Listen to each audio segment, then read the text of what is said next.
દ્વારકાધીશ મિત્રો, અમેરિકાના random video number 8 માં તમારું સ્વાગત છે. તો આજે હું તમને બતાવીશ કે અમેરિકાના ઘર કેવા છે. અત્યારે બરફ પડ્યો, ઝાડ ઉપર જોવો, ખાલી જબ્બર પડ્યો ને બરફ. ઝાડ ઉપર એક નહીં પડો, પડવાનું તો બધી જગ્યાએ પડ્યો. કોમર્સ તો સોરી, આ રસ્તો ક્રોસ કરો ને એટલે થોડું જોઈ લેવું પડે. એવું વિચાર્યું કે આજે થોડોક ઘર બતાવું અને ઘરનો ભાવ શું હોય, ઘર કેટલામાં પડતો હોય, રેન્ટ વગેરે એ પ્રમાણે તમને બતાવું. તો શરૂઆત અહીંયા અપાર્ટમેન્ટથી થાય. આપણે અંદર નહીં જવાના, બહારથી બતાવું. અપાર્ટમેન્ટ 2 BHK, 1 BHK, 3 BHK વગેરે વગેરે હોય. હા, એન્ડ અપાર્ટમેન્ટનું ભાડું તો $2,000-3,000 જેવું હોય જર્સી સિટીમાં એપ્રોક્સિમેટલી.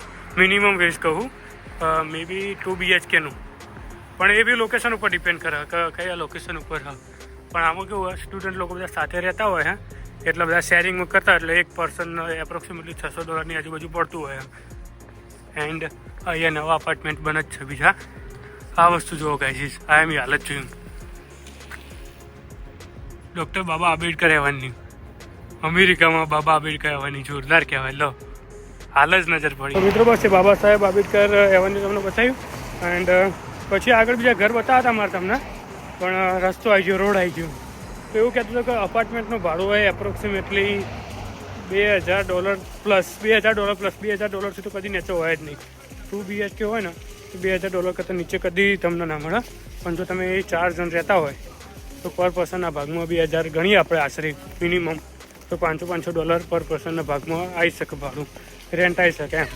એના સિવાય ખાવા પીવાનો ખર્ચો, light bill, gas bill and ઇન્ટરનેટનું બિલ આ થોડું આવતું હોય, યુટિલિટીઝ કહેવાય ને, એ થોડો એક્સ્ટ્રા ચાર્જ. અપાર્ટમેન્ટ સિવાય અહીંયા આવે છે સિંગલ હાઉસ.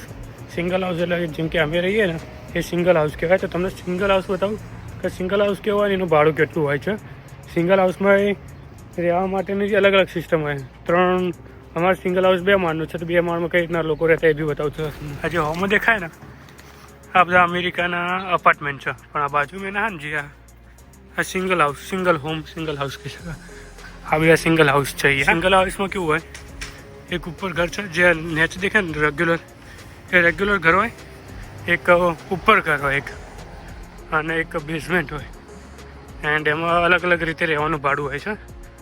ઉપરનો આઈડિયા નથી, પણ અમે નેચરનો જે રેગ્યુલર કહેવાય ને જે ફ્લોર, ત્યાં રહીએ છીએ. તો ત્યાં અમારું ભાડું હોય છે $2,300, અને 4 જણા રહી શકીએ એમ, 4 લોકોની પરમિશન હોય. એના સિવાય બેઝમેન્ટમાં રહેતા હોય, બેઝમેન્ટમાં બી અમુક લોકો રહેતા હોય, તો એનું ભાડું અલગ હોય છે. અત્યારે જોઈએ